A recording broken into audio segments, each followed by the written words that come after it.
دیکھیں ڈاکٹر اسرار صاحب کا جو کام ہے وہ بڑا کمال کا کام میں اس وجہ سے لیتا ہوں کہ اب تک پاکستان کا پوری دنیا کے جو مسلم امہ ہے اس میں جو قرآن کو سمجھنے اور سمجھانے کا کام دو طریقے سے ہوا تھا.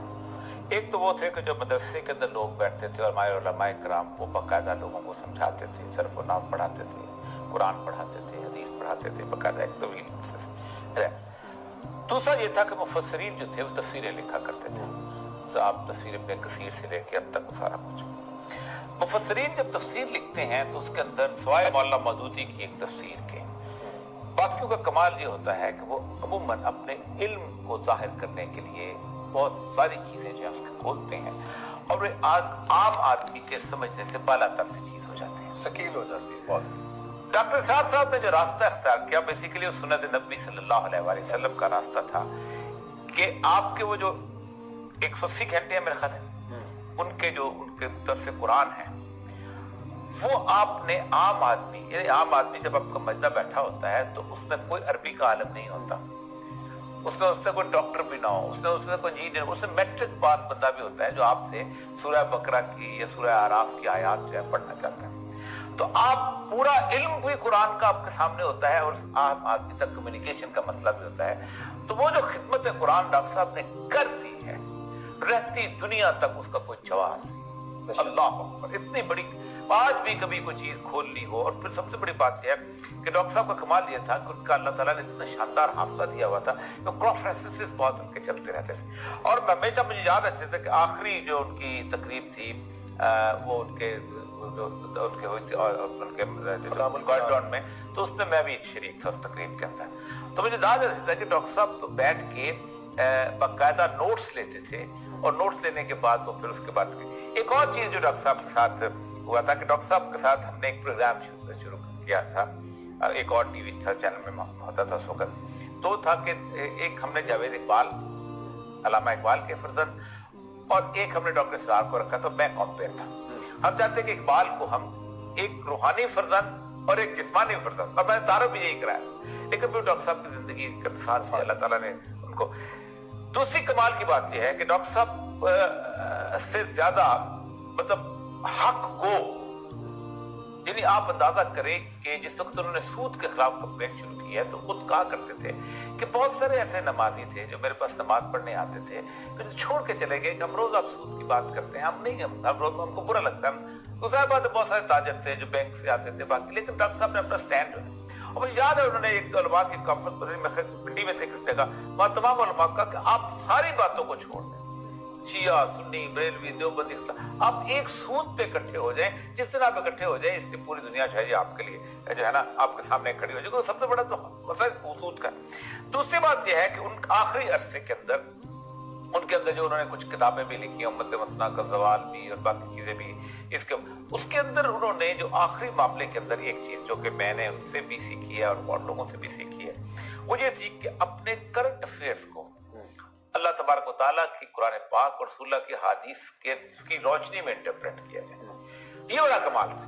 اسی کو وجہ سے آپ دیکھیں آج وہ جو پریڈکشنز کی انہوں نے اس وقت بابری مسجد کے حوالے سے، گریٹر اسرائیل کے حوالے سے، یہ ساری اس طالبان کے حوالے سے، طالبان یہ ساری کی ساری جو ہے بیسیکلی سید الانبیاء صلی اللہ علیہ وسلم کی اس احادیث کی روشنی سے لی ہوئی. اور آپ صلی اللہ علیہ وسلم نے آپ دیکھیں آپ اندازہ کریں کہ 15 گھنٹے کا خطبہ ہے رسول اللہ صلی اللہ علیہ وسلم کا جو اصل حضرت حذیفہ بن یمان کہتے ہیں. ایک ایک چیز آپ نے آپ بتائی کہ آپ نے کبھی 2-3 منٹ سے زیادہ کا خطبہ دے کہ اتنا آپ کو اس دور کے بارے میں تردد تھا کہ ایک ایک ڈیٹیل بتائی. تو ڈاکٹر صاحب جو تھے اس حوالے سے آخری دور میں بہت زیادہ جو تھے اس مسئلے میں. وہ دوسری چیز اور ایک اور جو دین کا جو اقامت کا تصور ہے، آپ حیران ہوں گے کہ وہ ہمیشہ ہی اس بات پہ زور کرتے تھے کہ یہ تمام نمازیں، روزے، حج، زکوٰۃ تب تک نہیں ہے جب تک آپ دین کو قائم نہیں کرتے.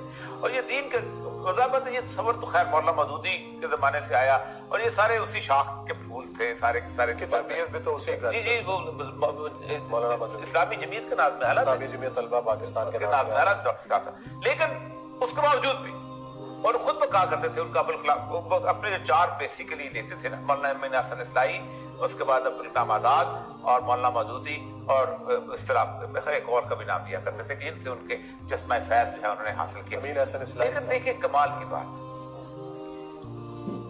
ڈاکٹر تھے, MBBS ڈاکٹر, اور اس طرح کے ڈاکٹر تھے کہ جو خود کہا کرتے تھے کہ اگر میں ہوتا تو میں کنگ میڈیکل کالج کا پرنسپل ہے.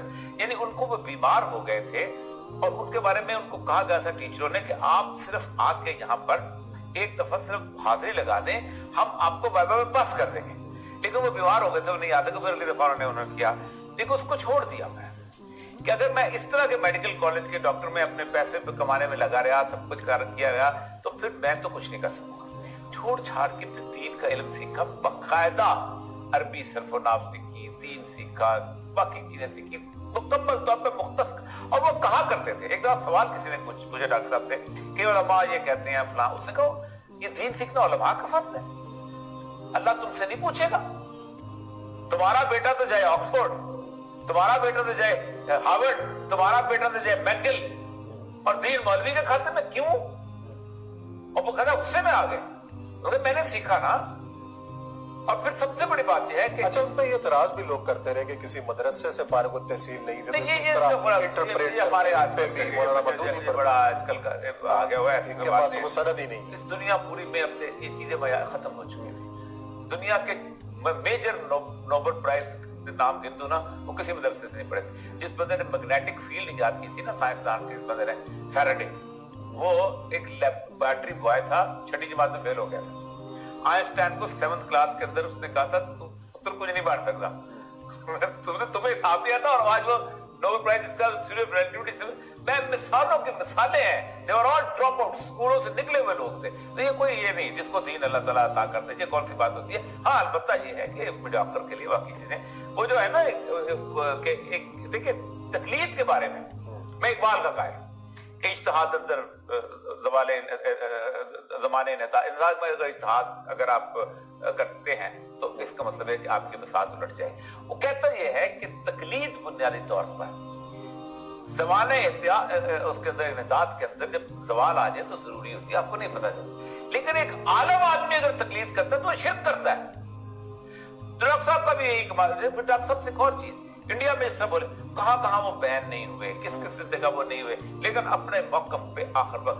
اور آپ دیکھیں کہ اللہ تبارک و تعالیٰ نے کتنی خدمت آج تک چلی ہے. اور جس قسم آج بھی مطلب مجھے عربی سیکھنی تھی, مجھے کوئی اور جگہ نہیں ملی عربی سیکھنے کے لیے, میں جا کے ڈاکٹر صاحب کے مدرسے میں جا کے سیکھی.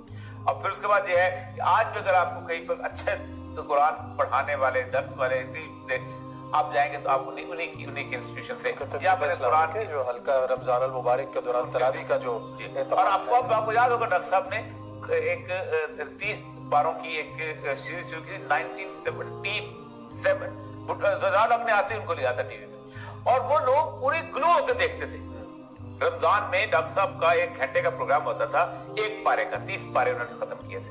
حیران کن پروگرام, پتہ نہیں اب ٹی وی کے ریکارڈ میں ہے. اب تو خیر ڈیجیٹل میڈیا کا دور ہے, اور ایک دفعہ پھر جو ہے ڈاکٹر صاحب اس پہ نظر آتے ہیں, اور زندہ بے شمار ویڈیوز یوٹیوب پر لاکھوں کی تعداد میں دیکھی جا رہی ہیں.